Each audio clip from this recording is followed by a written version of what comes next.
Well, with Russian troops retreating from areas around the capital that they used to control, Ukrainian forces are moving in and are uncovering more and more stories of violence used against the local women. In particular, of soldiers using rape as a weapon of war. Our correspondent Nikita Lamai has been speaking to some of those affected, and you may find some of the vivid descriptions of abuse in her report upsetting.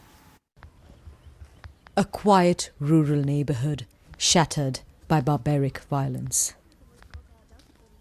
In a village west of Kyiv, a first-hand account of rape by invading soldiers. When we started talking to this woman, we didn't know what we were about to hear. We are hiding her identity to protect her. A soldier entered our house. My husband and I were there. At gunpoint, he took me to a neighbouring house. He was ordering me, "Take your clothes off or I'll shoot you."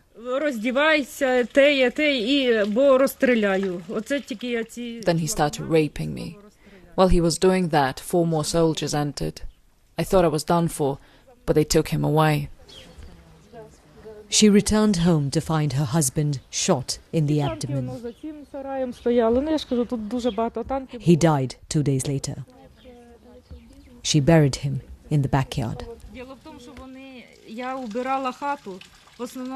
I found drugs and Viagra that they left behind. They would get high and they were drunk. Most of the invading soldiers are killers, rapists and looters. Only a few are okay.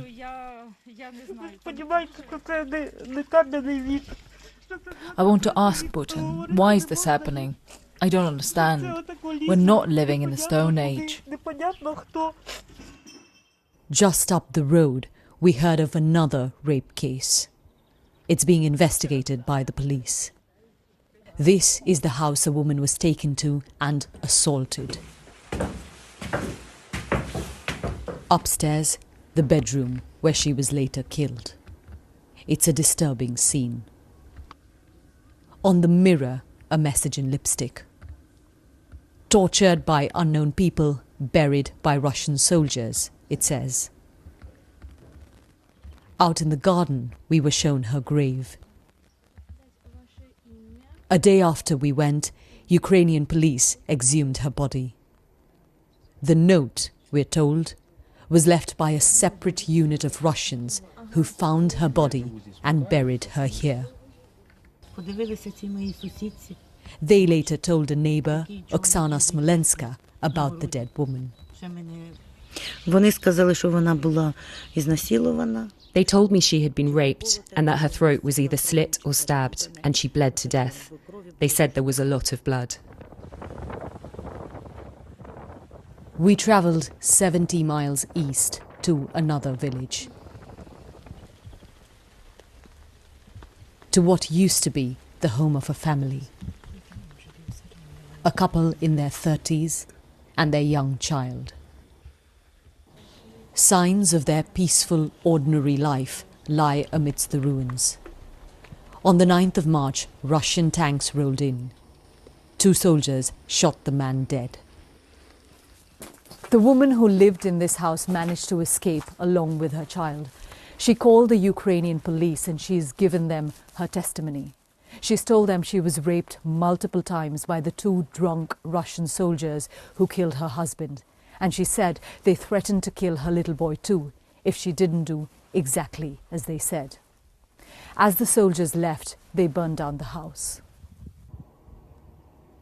The police chief has told us they've gathered evidence and plan to go to the international court.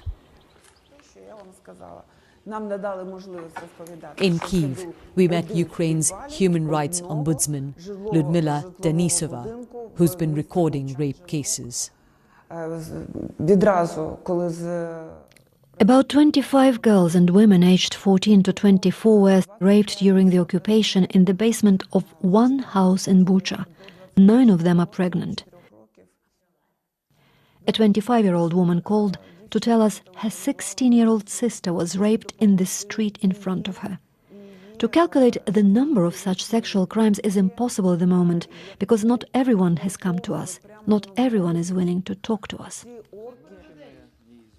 Among the people we met, There's no relief that the Russians have gone,